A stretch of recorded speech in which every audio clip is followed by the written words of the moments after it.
కూడదు అని ఈ రెండిటి మీద మనం గలం విప్పి చెయ్యి కలిపి పోరాడాల్సిన అవసరం ఎంతైనా ఉంది. కాబట్టి నేను రాబోతున్నాను.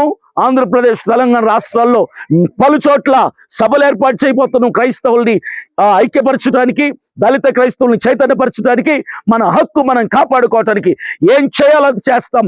ఎంత దూరమైనా వస్తాం, ఎంత వరకైనా వెళ్తాం, ఎవరినైనా ప్రశ్నిస్తాం, ఎవరితో అయినా పోరాడతాం.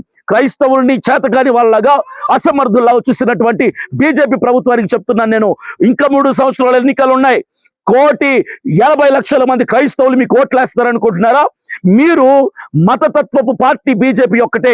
ఈ బీజేపీకి సపోర్ట్ చేస్తున్న పార్టీలు జనసేన, టీడీపీ, ఈ 3 పార్టీలు కలిసి ఈరోజు క్రైస్తవుల మీద ఎన్ని దాడులు జరిగినా, అక్కడ ఉండి నియోజకవర్గంలో 13 సంఘాలు కూల్చినా, అక్కడ ఆకివీడులో 113 సంఘాలకి నోటీసులు పంపించినా ఒక్కరంటే ఒకరు స్పందించడంలా.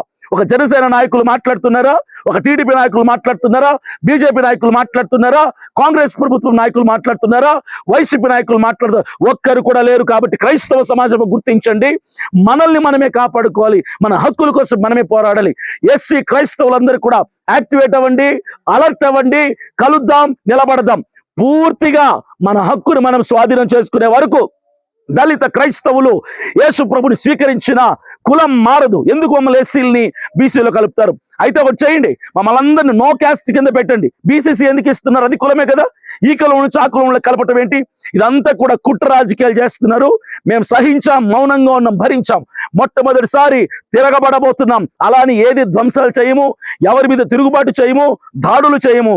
మౌనంగా మా యేసుక్రీస్తు మాకు ప్రకటించిన ప్రేమ తత్వముతోనే మేమంతా ఏకమై మా స్ట్రెంగ్త్ను చూపించి మా హక్కుని, మా ఎస్సీ హోదాల్ని మేము కాపాడుకోబోతున్నాం.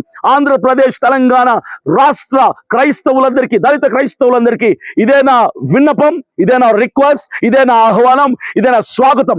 రానున్న రోజుల్లో నేను వస్తున్నాను, మీ ప్రాంతాలకు వస్తాను, మిమ్మల్ని కలుస్తాను, మిమ్మల్ని చైతన్యపరుస్తాను. అందరం కలిసికట్టుగా వెళ్దాం, మన హక్కుని స్వాధీనపరుచుకుందాం అని చెప్పి నేను తెలియజేస్తున్నాను.